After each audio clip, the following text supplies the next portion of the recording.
Hello, I hope this video finds you well. My name is Emmanuel Jesus Toscano.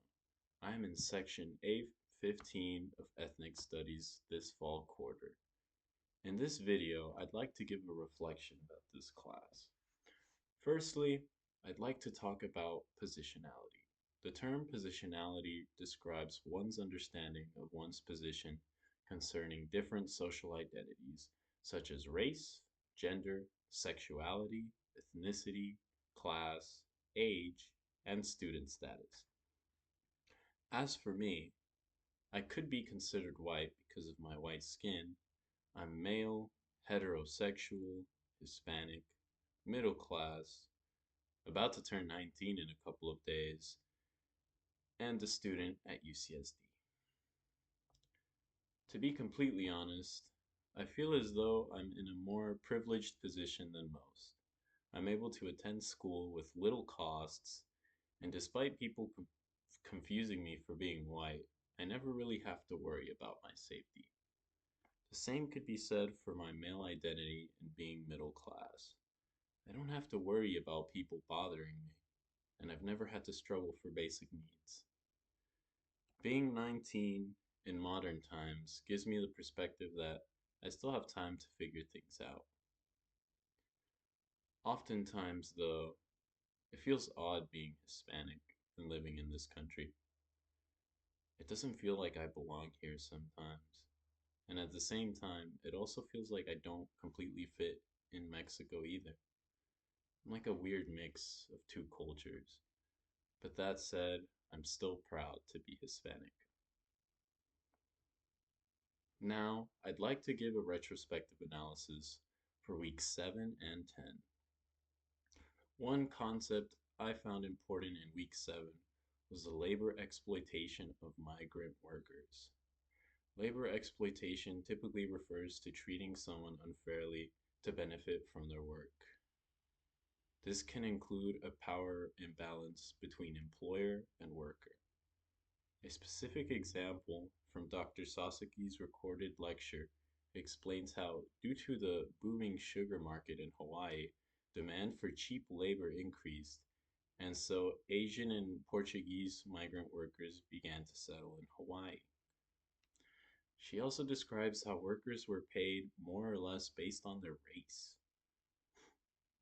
In Asian Labor and Development of California and Hawaii, Edna Bonasich explains how employers in Hawaii wanted to maintain immigrants such as Asians as an exploitable workforce. These immigrants were then either super exploited or forced into the worst jobs by their employers.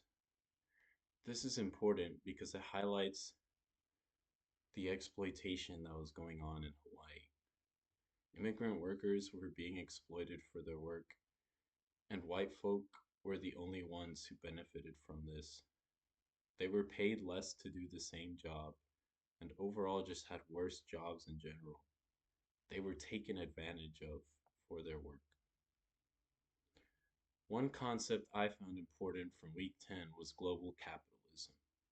Global capitalism refers to global trade and investment between different nations. Private ownership and profit-seeking activities, along with international trade, are also key aspects of global capitalism.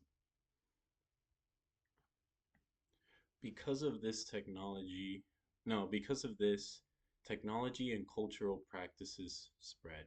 But despite these benefits, it has also led to massive inequality in the world and unfair development between nations. This is important because global capitalism provides the framework for the entire world and for how it functions. And unfortunately, the drawbacks are evident. This can be seen in NAFTA, which is short for the North Atlantic Free Trade Agreement. With the shift to manufacturing more in Mexico, it promised to make more trade possible while also increasing the number of jobs available. Unfortunately, instead of this, because of maquilas or low-cost factories, which were supposed to increase jobs and reduce immigration, 3.8 million jobs were lost from 2001 to 2008. and immigration actually increased. On top of this, many Mexican women were employed, and that put a strain on Mexican families. The peso's value dropped, and the US tried to avoid US labor laws. Due to lower labor costs in Mexico, many of the workers were exploited for their work and not paid as much as they should have been. So, despite the benefits of global capitalism, the issues with it still hurt people around the world. Inequality is everywhere. Third world countries struggle to get by, while first world countries can profit off of them.